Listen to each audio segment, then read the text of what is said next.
अस्सलाम वालेकुम पाक व्हीलर्स, क्या हाल चाल है आपके। मेरा नाम है बहराम अली और मैं आपको बाइक चैनल की एक और वीडियो में खुशामदीद कहता हूँ।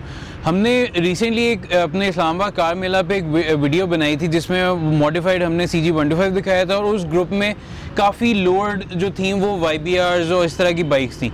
तो हमें अली मिले। अस्सलाम वालेकुम अली, क्या हाल चाल है आपके। अली मिले जिन्होंने हमें रीच आउट किया कि उनकी भी यहाँ पे लाहौर में अवेलेबल है, जो उन्होंने पूरी मॉडिफाई की हुई है यामाहा की बाइक। तो अली व्यूवर्स के लिए बताइएगा कि बेसिकली आपकी बाइक का मेक मॉडल वेरिएंट क्या है। जी ये यामाहा YBR है, YBR G जो आती है स्पेसिफिकली 2020 मॉडल है। ये 2020 मॉडल है जी। मतलब आपने काफ़ी लेटेस्ट मॉडल को लेके वो किया। और ये आपने ब्रांड न्यू बाइक की थी या सेकंड हैंड बाइक की? मैंने थी? ब्रांड न्यू बाइक की थी। और ये उससे क्या प्राइस थी आपको? ये मुझे 185 की पड़ी थी। 185 की। तो मेरे ख्याल से अब तो बहुत ज़्यादा इसकी प्राइस इंक्रीज कर गई है। तो ब्रांड न्यू अगर आप लेने जाओ तो I think so it is above कोई 3.5 लाख 340 की है। 340 की है। तो व्यूवर्स अगर आप भी जो भी ब्रांड न्यू बाइक्स हैं जो यहाँ पे पाकिस्तानी मार्केट में अवेलेबल हैं, अगर उन्हीं के लेटेस्ट प्राइसेस से अपडेट रहना चाहते हैं तो यहाँ पे पॉपअप बैनर आ रहा होगा। वहाँ पे हमारी जितनी भी बाइक प्राइसेस हैं वो जूं ही उनमें प्राइस चेंज आता है तो अपडेट हो जाती हैं और विद इन आवर्स अपडेट हो जाती हैं। तो अली सबसे पहले शुरू करते हैं इसकी एक्सटीरियर मॉडिफिकेशन और फ्रंट से। तो I think so it is missing है मडगार्ड, मतलब कि आपने चेंज किया हुआ है। हाँ जी, ये वाला जो इसका मडगार्ड है ये है ओरिजिनली। ये पीस जो है ये पीछे लगा होता था टायर के, तो वो उतार के आगे कर दिया है। ठीक है। और जिसका फ्रंट वाला मडगार्ड था वो कम्प्लीटली उतार दिया। उसके बाद जो सबसे इंटरेस्टिंग फैक्ट है जो इस्लामाबाद वाली वीडियो में भी था वो लोअर्ड शॉक्स। जी ठीक है। क्या सारा सिस्टम होता है वो हमारे व्यूअर्स को बताइएगा कि इसको किस तरह से इस तरह लोअर करते हैं। हाँ जी, तो ये बेसिकली यहाँ पर इसके होते हैं शॉक्स स्टॉक हाइट के ऊपर, तो उनको ही लूज करके नट्स डाउन किया हुआ है। ठीक है। तो इस टाइम इसके अंदर बहुत थोड़ा सा ट्रेबल है। ठीक है। तो झटका वगैरह हल्का सा सह लेते हैं, उससे ज़्यादा नहीं। और हैंडल के लिए इसके ऊपर हमने क्लिप ऑन लगाया है जो शॉक्स के ऊपर ही बेसिकली लग जाता है। बिल्कुल ठीक है। तो ये अगर मज़ीद लो लुक करनी हो तो इनको आप शॉक्स के नीचे भी अगर लगा लें तो एक वो मज़ीद लो लुक आपकी बन जाती है। हाँ, वो आपकी जो स्टांस होता है, आपका अपना राइडर स्टांस होता है वो चेंज हो जाता है। उसके अलावा ये जो फ्रंट हेडलाइट है ये स्टॉक है, सिर्फ ये रैप किया हुआ है। जी, फ्रंट हेडलाइट पे सिर्फ स्टिकर्स हैं, ओवरऑल बाकी और ब्लैक्ड आउट इफेक्ट किया हुआ है, स्मोक की। बिल्कुल ठीक है। अच्छा, यहाँ पे अगर हम शॉक्स की तरफ आए तो ये सारा कुछ पूरा शॉक खुलता है जिसकी वजह से वो आप फिर अंदर स्प्रिंग काट के तो उसको लोअर करते हैं। नहीं, कोई स्प्रिंग नहीं इसमें कटा हुआ, कुछ भी नहीं है। फॉर एग्जांपल जैसे आप बाइक के ऊपर बैठ के ब्रेक लगा के उसको आगे को करते हैं, वहीं पे समझ लें उसको आप फिक्स करते हैं। ठीक है, क्योंकि मुझे लास्ट टाइम भी कंफ्यूजन थी कि शायद इसके अंदर जो कंप्रेशन स्प्रिंग होता है आप उसको काट के इसको लोअर करते हैं, बट नहीं, ये आप उसका कंप्रेशन लोड बढ़ा देते हैं। उसको सिर्फ आप कंप्रेस करके वहीं पे आप फिक्स कर देते हैं। वहीं पे फिक्स कर देते हैं। तो उसके क्या कोई इफेक्ट्स होते हैं कि जल्दी सील लीक हो जाए या कुछ चीज़ ख़राब जल्दी हो जाए? होते होंगे। अभी ये क्योंकि रिसेंटली ट्रेंड स्टार्ट हुआ है तो इतना अभी मैंने कभी किसी का सुना नहीं है। अच्छा, उसके बाद हम आ जाते हैं इसके टैंक पर। तो ये रैप है। जी, ये रैप ठीक है। और नीचे इसका क्या है कलर है? रेड। ठीक है। और रैप की क्या चॉइस, मतलब कि कुछ लोग तो मतलब कि एक्सट्रीम ही चले जाते हैं कि पेंट करा लें, मगर ये स्पेसिफिक कलर क्यों? मैं बेसिकली नार्डो ग्रे की तरफ जाना चाह रहा था, वो मैंने काफ़ी ढूंढा, मुझे अभी फ़िलहाल तो नहीं मिला, इसलिए मैंने फ़िलहाल सिल्वर करा लिया है। ठीक है। लेकिन मैं आगे पीछे भी रैप कराता रहता हूँ और रैप के बहुत ज़्यादा रौले हैं। ये भी मैंने रिसेंटली कराया है, लास्ट वीकेंड कराया। और वो ये एक दो दफ़ा जब यहाँ से ये फिर से वॉश होती है तो वो वहाँ से जो है रिंकल होना शुरू हो जाता है। मेरे ख्याल से अगर इसको आप उतार के इसको पूरा फोल्ड करके करें तो आई थिंक सो वो भी मैंने करवाया था एक दफ़ा, वो भी करवाया था, लेकिन वो क्योंकि ये हैंडल लोअर्ड है तो यहाँ पर कंटिन्यूसली टच होता है। ओके ठीक है। अच्छा, हैंडल में मैं नोटिस कर रहा हूँ ग्रिप भी आपने चेंज की हुई है। जी, ये आफ्टर मार्केट ग्रिप। ये भी आफ्टर मार्केट है। तो इसके चेंज करने के लिए क्या ये सब पूरी स्टॉक ग्रिप बाहर निकली और या नया लगे? जी, ये बेसिकली ये जो एक्सेलरेशन का ब्रैकेट होती है ये वहीं पर है और उसके ऊपर से ग्रिप उतर जाती है और नई ग्रिप आ जाती है। बिल्कुल ठीक है। और यहाँ पे आप देख सकते हैं व्यूअर्स के इन्होंने जो है वो एक्स्ट्रा लाइट्स भी ऐड ऑन की हुई हैं। आई थिंक सो जिसके स्टॉक हेडलाइट का जो एक परफॉर्मेंस है वो कोई इतनी अच्छी नहीं है वैसे, वो जो एक येलो लाइट जो है। बेसिकली मैं पहले इसके ऊपर टूरिंग करता रहता हूँ काफ़ी, तो उस वजह से मैंने ये एक्स्ट्रा लाइट्स लगवाई हैं। बिल्कुल, स्टॉक हेडलाइट इसकी इतनी पावरफुल हाँ, इतनी पावरफुल नहीं है। वो ज़्यादातर लोग आजकल वो कुछ LED सॉर्ट ऑफ भी आई हुई हैं वो कर लेते हैं, बट एक्स्ट्रा लाइट्स भी वो करती हैं। तो एक्स्ट्रा लाइट्स की स्विच मेरे ख्याल से लेफ्ट साइड पर है। जी, ऐसे ये स्विच है, इसके अंदर 2 मोड्स हैं, एक येलो में और एक वाइट के अंदर। अच्छा, येलो वाइट, नाइस। ये मैं वैसे जिस तरह की आफ्टर मार्केट प्रोडक्ट्स है ना, उसमें ऑप्शंस बहुत मिल जाती हैं आपको कि आप एक ही चीज़ से जो है ना काफ़ी पर्पस अपने पूरे कर लेते हैं। अच्छा, हम अब आते हैं सीट की तरफ। तो सीट स्टॉक है? सीट इसकी इस टाइम स्टॉक, सीट स्टॉक है। और आपने रेयर जो सारा काउल है वो भी जो है वो कराया हुआ है, काउल इसका रैप्ड है और ग्रैब रेल इसकी मैंने उतारी हुई है ताकि वो एक इसकी स्मूथ टेल लुक आ जाए। बिल्कुल ठीक है। अच्छा, सबसे पीछे आ जाएं तो आपने ओरिजिनल मडगार्ड जो है वो बेसिकली कटवा दिया? जी, कटवा दिया। और आप मतलब कि पिछले वालों के बहुत दुश्मन बनते होंगे बारिश का? नहीं, मैं बारिश में निकालता ही नहीं। अच्छा, वहाँ से हम नीचे आते हैं टायर पे, ठीक है। ट्यूबलेस टायर कैपेबल इसके रिम्स हैं या नहीं है? ट्यूबलेस टायर के केपेबल हैं और पीछे वाला इसका मैंने ट्यूबलेस ही करवाया हुआ है फॉर टूरिंग। वैसे भी तक कभी पंक्चर नहीं हुआ। ये सर्विस का आफ्टर मार्केट टायर है 190। ठीक है। और क्या प्राइस थी इस टायर की? ये मैंने यूज़ में लिया था एक दोस्त से, मुझे तब 3500 का पड़ा। 3500 का, नाइस। मतलब अब तो प्राइसेस फिर वो वाली बात है, बहुत ज़्यादा ऊपर चली गई होंगी। इसका रिसेंटली पता किया है 110/90 जो है वो 10,000 प्लस पे है। मतलब कि बाइक का टायर 10,000 का हो गया। ठीक है, ठीक है।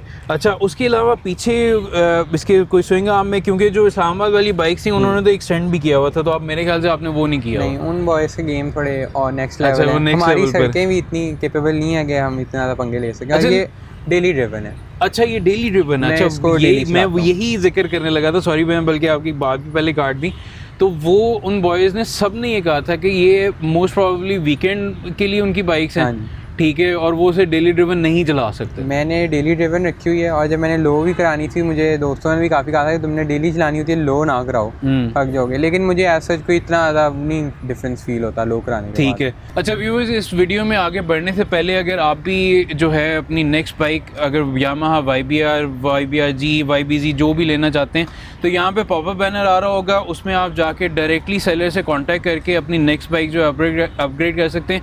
क्योंकि भाई ब्रांड न्यू बाइक थी तो प्राइसेस अब तो समझ से बाहर होगी। मेरे ख्याल से जो अच्छी संभाली हुई सेकेंड हैंड बाइक है ना, वही अब भाई उसमें आती हैं, बजट में आती हैं। तो अली, अब नेक्स्ट चलते हैं इसके इंजन की तरफ। तो इंजन में कुछ चेंजेस किए हैं या स्टॉक? इंजन में थोड़ी सी बस बेसिक चेंजेस किए हैं परफॉर्मेंस के लिए। एक तो इसका फ्री फ्लो फिल्टर लगाया हुआ है मैंने। ठीक है, वो आपको शायद यहाँ से नजर ना आए, मगर आपने ये काउल के पीछे कवर ही किया हुआ उसे। फ्री फ्लो फिल्टर है, इरिडियम प्लग है, और ये एग्जॉस्ट लगाया है फ्री फ्लो और उसका बेंड शॉर्ट करवाया है। बिल्कुल ठीक है। बट ये पाइप जो है ये स्टॉक ही है? नहीं, ये आफ्टर मार्केट है, स्टॉक को नहीं छेड़ा। ठीक है, मोस्टली लोग स्टॉक को ही कटवा लेते हैं। ये आफ्टर मार्केट है और इसको शॉर्ट करवाया हुआ है। बिल्कुल ठीक है। और इसमें की कोई डायमेंशन में फ़र्क किया हो या स्टॉक डायमेंशन मतलब डायमीटर जो होता है वही है? नहीं, जो आफ्टर मार्केट मिलता है वो इजीली फिट हो जाता है, उसके अंदर कोई इशू नहीं आता। बिल्कुल ठीक है। अच्छा, अब ये जो आपने 1, 2, 3, 4 चीज़ों का जो जिक्र किया है, इनकी इंडिविजुअल प्राइसेस बता दें व्यूअर्स को। हाँ जी, तो ये जो हमारे पास फ्री फ्लो फिल्टर है, ये 350 से स्टार्ट होते हैं, 650 तक जाते हैं। ठीक है। कोई ज़्यादा अच्छा होगा तो 800 का हो जाएगा। ठीक है। जो मैंने लगवाया हुआ है 500 का आता है, इसके अंदर मिसिंग का कोई इशू नहीं आता। ठीक है। उसके अलावा जो इरिडियम प्लग्स हैं ये 900 से स्टार्ट होकर 1300 होते हैं डिपेंडिंग ऑन द ब्रांड। उसके अलावा जो ये एग्जॉस्ट है ये SC प्रोजेक्ट का CBR टिप है। ठीक है। Basically I am not a fan of SC project, लेकिन इसकी आवाज़ थोड़ी अच्छी थी इसलिए मैंने ये भी लगवाया। ये अराउंड 6500 मिल जाता है। ठीक है। और जो इसके पीछे पाइप है, जी, जो बेंड पाइप है ये 1800 से स्टार्ट होकर 2500 तक जाते हैं। ये जो फ्रंट सस्पेंशन को लोअर करने की क्या कॉस्ट है, इंडिविजुअल क्या कॉस्ट है? राउंड अबाउट जो आपने ये मजदूरी का काम है, ये तो लेबर 500-600 लेते हैं मैक्सिमम, और ये जो क्लिप ऑन हैंडल बार्स हैं ये 1200 की मिल जाती है। 1200 पे। तो अगर आप इस पूरे अपने प्रोजेक्ट को सम अप करो, एक कॉस्ट क्या पड़ी बाइक के अलावा? बाइक के अलावा अराउंड मुझे 30,000 शायद पड़ी हो, क्योंकि मैं इसके ऊपर काफ़ी चीज़ें कर चुका हूँ, अभी भी ये फाइनल नहीं है, चलती रहती हैं। प्रोजेक्ट गाड़ी हो, प्रोजेक्ट बाइक हो, उसमें यही होता है कि वो आपकी एक तो ये कि वो कस्टमाइजेशन में एक आप अपनी जो है ना वो उस चीज़ को ट्रांसलेट कर रहे हो, तो अपने आइडिया को ट्रांसलेट कर रहे हो, तो plus I don't think so कि वो कभी भी जो है वो फिनिश हो सकता है। तो आते हैं थोड़ी सी इसकी मेंटेनेंस की तरफ। तो एक तो सबसे पहले ये बताइएगा कि इस सारी मॉडिफिकेशन के साथ क्या चीज़ें आपको एक्स्ट्रा करनी पड़ती हैं? जी, तो ये जो एक्स्ट्रा इसका फ्री फ्लो फिल्टर लगवाया हुआ है, क्योंकि ये बार बार साफ़ नहीं हो सकते, हर ट्यूनिंग पे मैं चेंज करवाता हूँ। अच्छा, ये चेंज होता है? जी, ये नया ही लगता है। मैं ये समझ रहा था कि ये वो वाला है जिसको आप वॉश करो और दोबारा रीयूज़ कर लो। कर भी लेते हैं लोग, लेकिन इसका क्योंकि हमारे यहाँ पे ओरिजिनल नहीं आते, ये कोई चाइनीज़ रेप्लिका हैं उनके, इस वजह से ये चेंज कराना ही बेहतर रहता है। ओके, इसका इंजन में काफ़ी इफेक्ट। ठीक है, तो मतलब ये एक नॉर्मल उसमें ये 500 की कॉस्ट ऐड ये तो डेफिनेटली होती है। ठीक है, उसके अलावा आप इसका ऑयल कौन सा यूज़ कर रहे हैं और ऑयल कितने अरसे बाद चेंज करवा रहे हैं? ये ऑयल हमने कभी रिसेंटली डिस्कवर किया है, हमारा जो ओवरऑल बाइकिंग ग्रुप है उसके अंदर सारे ही वो यूज़ करें। कॉर का है, ठीक है, KOR, सऊदी ब्रांड है, कोई नया आया है और हम उसको अराउंड 3-4 मंथ्स यूज़ कर रहे हैं, बड़ा अच्छा चल रहा है हमारी बाइक से। डिफरेंट बाइक्स में हमने वही। और क्या कॉस्ट है उसकी? वो मेरे ख्याल से 950 का आती है। अच्छा, जो इनका मेरे ख्याल से जो अपना वो सेमी सिंथेटिक है वो अब 1000 वो भी इसी रेंज में ही है जो इनका यामा लूप है। यामा लूप है, बिल्कुल ठीक है। 950 से उसके डिफरेंट वेरिएंट्स हैं। ठीक है, अच्छा इसके बाद इसकी ट्यूनिंग का क्या खर्चा है? ट्यूनिंग अगर इसकी हो कोई चीज़ ना चेंज होनी हो तो 450 से 550 तक हो जाती है। बिल्कुल ठीक है। आप बाहर से कराएं या यामाहा वालों से करवाएं तो वो सेम ही होती है। बिल्कुल ठीक है। अच्छा, एक और चीज़ पे मैं चलूँगा कि जहाँ तक थोड़ा सा मैंने सुना है कि यामाहा के जितने भी मॉडल्स हैं उनकी रेयर ब्रेक का कोई मसला आ रहा है।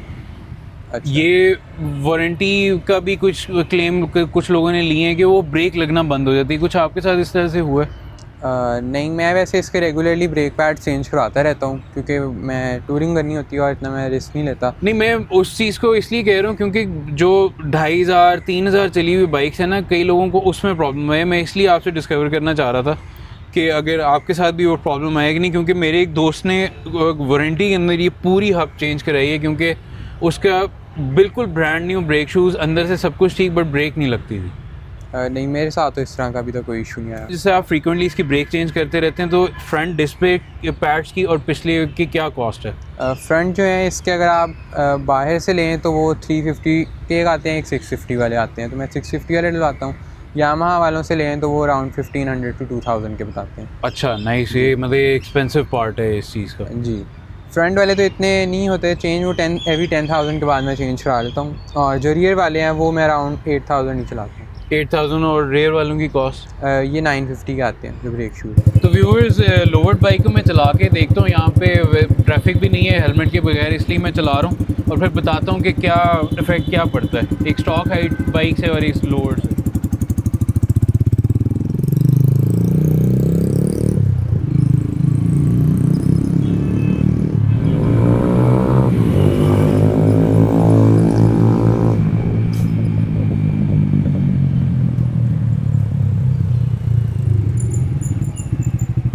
जो इस्लामाबाद वाले बॉयज़ हैं ना, उनकी मैंने मतलब कि स्टेशनरी बाइक पे उनको थोड़ा कंप्रेस करने के, इसके शॉक सॉफ्ट हैं, उनके बिल्कुल जैसे कहते हैं ना वो वटा बने हुए थे आगे से। उनकी ज़रा गेम्स नेक्स्ट लेवल हैं, तो हमारे यहाँ पे मुझे अभी तक ऐसा मैकेनिक भी नहीं मिला। ठीक है, तो अभी ये जितनी स्टॉक हालत के अंदर डेड ड्रॉप हो सकती थी, अभी इसकी वायर्स जो हैं बिल्कुल साथ लगी हुई हैं। बिल्कुल ठीक है। और अब वो हो सकता है हर जंप पे डैमेज भी हो। ठीक है, क्योंकि तो अभी यहाँ पे जितने भी ये कैटाइज वगैरह थी और थोड़ा सा एंड पे वहाँ पे खड्डा है, उसमें ठीक है हार्ड है, बट ये नहीं है कि मैं एक्सपेक्ट ये कर रहा था कि बस उछाल के फेंकेगी। नहीं, वो नहीं है। हाँ जी, थोड़ा सा ये खड्डा वगैरह बर्दाश्त कर लेती है। अभी मजीद ड्रॉप हो सकता है कि थोड़ी सी वायर्स वगैरह के अंदर ऑल्ट्रेशन हो जाए तो मजीद नीचे। मतलब कि मेरी तो एडवाइस है ना ही करें, क्योंकि ये तो अगर आपने डेली ड्राइव में रखनी है तो ये समझ आती है। हाँ, बट एक चीज़ मैंने ज़रूर नोटिस की है कि जो खड्डे में जा रही है ना, तो फ्रंट हेडलाइट और मीटर की एक वाइब्रेशन ज़्यादा बढ़ गई है, क्योंकि कंप्रेशन ज़ाहिर बात है कम तो हुआ है। मुझे अक्सर चेक करना पड़ता है कि ये लूज तो नहीं हो गया मीटर, ये तेज़ स्पीड में इतना ज़्यादा वाइब्रेशन शुरू कर। ठीक है, तो मतलब कि ये थोड़े बहुत नुकसान जो हैं वो आपको इसके साथ सहने पड़ेंगे। तो व्यूअर्स, आज की वीडियो में हमने सम अप करने की कोशिश की है एक ओनर्स के पर्सपेक्टिव जो अपनी बाइक को इस तरह लोअर करके मॉडिफाई करता है, और उसकी जो भी कॉस्ट वगैरह है वो भी आपको बताने की कोशिश की है। और इस वीडियो को व्यूअर्स एंड करने से पहले मैं आपसे रिक्वेस्ट करूंगा कि हमारे ये जो छोटी सी बाइक चैनल की फैमिली है इसको जल्द से जल्द ग्रो करें। हम बहुत करीब हैं 1 लाख पहुंचने की, वो भी पहुंचाएं और उससे ज़्यादा भी और ज़्यादा दोस्तों में शेयर करें ताकि हम इसको भी बहुत जल्द 5 लाख तक लेके जाएं और इसी तरह के इंटरेस्टिंग कंटेंट आपके लिए लाते रहेंगे।